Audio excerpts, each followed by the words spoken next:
Okay, wake up.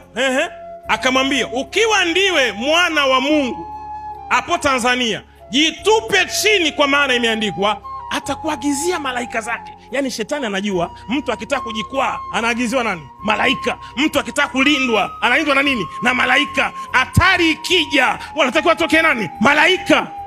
Haya, ni nani anaamini haya? Nani anafundisha haya?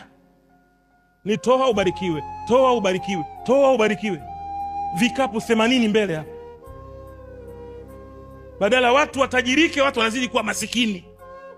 Mungu kanambia nipe gari lako. We baba we, nitumie nini? Mungu kanambia nipe nyumba yako. Ndo maneno hayo. Mtayakumbuka maneno ya IPM.